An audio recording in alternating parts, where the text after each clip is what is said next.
Hi guys.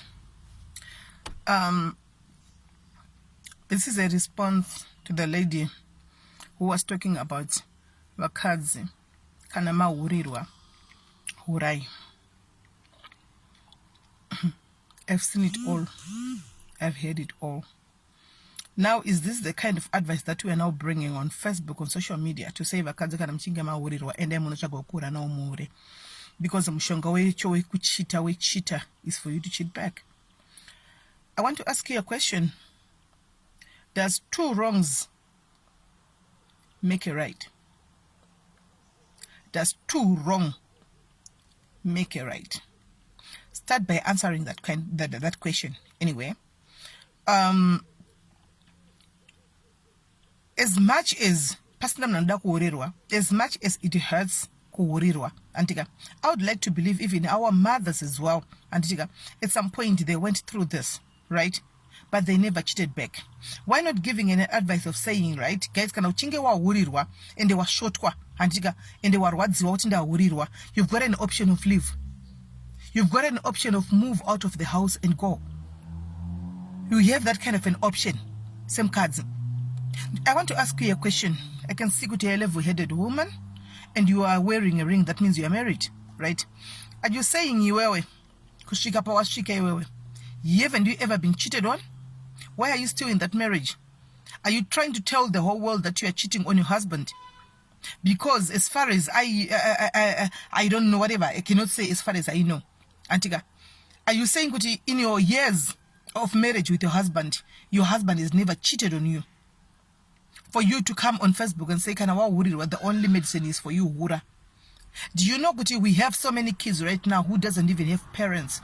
Do you know that right now we've got kids but not relying on social media, who are getting married every day? And I don't know, I'll just go on Facebook and get advice from the Facebook because I don't even have an auntie that can give me advice. I don't even have anybody to give me advice on anything in my life. Do you know we've got such kids? Varkukura. And you know, I'd like to believe that you pachako not nema followers and tongoti no, I'll listen to this kind of advice from Munu Ushu. Whatever that you say, even if you are to say to make them believe kuti torai mavu mujike antika vanojika because that our one way. So now are you telling me kuti urikudzidzisa vana ava kuti hanzi vakadzi kana mukana mahurirwa vasikana vakadzi rupina mudzimba mahurirwa nemurume endai munohurawo? Cheat back. I heard you saying Nanzi Tora cheat ashtonyazoziva kuti kuchita. Girl, let me tell you, that's a very bad advice that you are giving out. That's a very bad advice that you are giving out. Have you ever considered kuti uchauraisa vana vevamwe vanhu? Have you ever considered kuti vamwe vana vanogona kutora zvinhu izvi and then they put it into practice? You hence uri kungoti kuita skit, and then the next thing onzo chinzi munhu akabatwa akabaiwa nebanga akaurawa nemurume mumba because of the advice that you come and give on Facebook. Have you ever sit down and think about that? Kana kwauri it's all about love and likes. Kwauri it's all about, you know, ndukuita skit. Just think before you open your mouth and say, "Good, how many people, how many kids rely with this social media?" Social media right now has got power these days. In this day and age, social media has got power.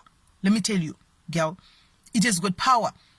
So anything that happens on Facebook. That's why there's Google.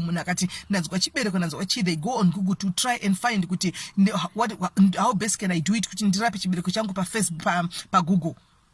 People are relying on these phones.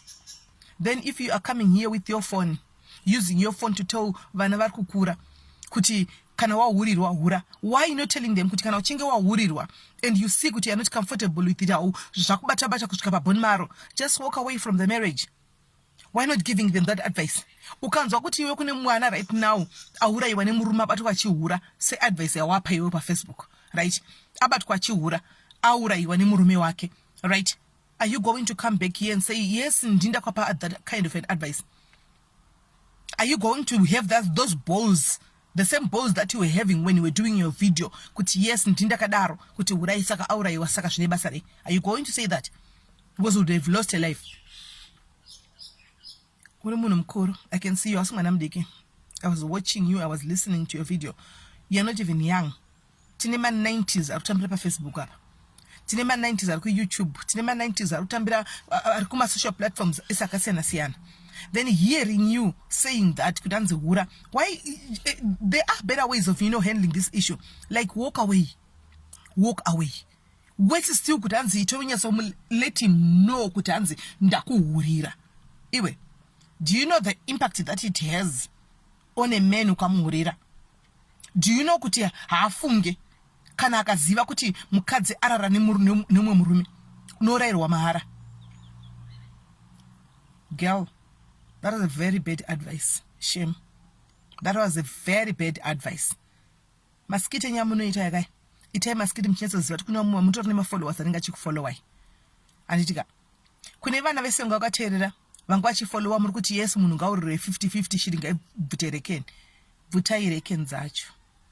But musi wamunobatwa, come back here on Facebook or on YouTube or on Instagram or wherever and tell us kuti guys ndakazobatwa, ndakarigitwa zvokurigitwa zviya kana kuti izvozvi ndakatochekwa makusure yese yakuchina nemurume, ndakazobuda mumba ndave neziso 1 rakadai ndisingasaoni because of the advice yamakatipa. Come back and give us results. Dzokai mutipe results, musanyime results. Yai mushare nesu tizive kuti zviri kufamba sei. Kana uona to wahurirwa nemurume zvakubata, antika hakuna anofarira kuhurirwa. Kuhurirwa kunorwadza. That's the worst pain yaunotakura. That's the unbearable pain that you can carry, knowing kuti murume wangu is cheating neumwe munhu. Antika, but you don't have to go out there and do the same thing that he is doing. Antika, you can walk away. You've got an option of saying, you know what, I cannot do this anymore. I can't do this. Then you walk away, period. And you walk away in one piece with your dignity. Makambona panobatwa mukadzi achinzaura. Makambona mudhumo zvinoita. Makambona noiza zvinoita kunze mukadzi aura. Murume akanzaura nhasi. Makambona mudhumo wacho uchienda kupi? Makambona noiza uchienda kupi? I'm not justifying chihure chevarume, because it's wrong to cheat on your wives. It's wrong to cheat or to whoever for that matter. It's very wrong. But I'm just saying, my advice is atiri kupa kune vanhu zvatinotaura paFacebook apa. Pane vanhu vanenge vakateerera zvatinotaura kuYouTube, zvatinotaura kuInstagram. Kune vanhu vanenge vakateerera kuti an eye for an eye. Even kuZimbabwe kwatinobva, even muno munyika matinogara, kwatinogara kunyika dzakasiyana, hakuna mutemo wekuti anzi kana mbavha ikawanikwa ichiba igure maoko. Hakuna mutemo wakadaro. Saka kana muchateerera advice yanga ichitaurwa nasisi vaya naamai vaya, actually, because I saw her wearing a ring as well. Anditika ndavaona vakapfeka ring vachiti hanzi kana ukahura hurirwa nemurume hura. Yes, of course, we condemn this yekuti hanzi endai munorora nevasikana nemagirlfriends because mavachatisa munenge muchitovachatisa. That one I do agree with you, because the moment yamunoenda vakadzi mabigas kunorovana negirlfriend yemurume antika uri kumuchatisa. That one I do agree with you. The point that I want to emphasize, the point that I'm coming nayo kwauri ndeyekuti don't tell kids kuti hanzi kana ukahurirwa mushonga chete kana wahurirwa neweenda unohura. Hausi mushonga iwoyo. There is no such medicine. Hakuna zvakadaro. So it's up to you guys. We'll be waiting for your results. Kana mahurirwa mukaenda kunohura antika mutidzokerewo nemaresults. Muchiudza kuti ndakahura, ndakatozvizisa kutaura kwazvaitwa, ndakatomuzisa kuti ndakahura antika handichitori bho endeko zvinhu zvachatohuri because ndakatohura chaiko chakufeya zviri kutonyazofaya antika come with the results tizive antika. Bless you.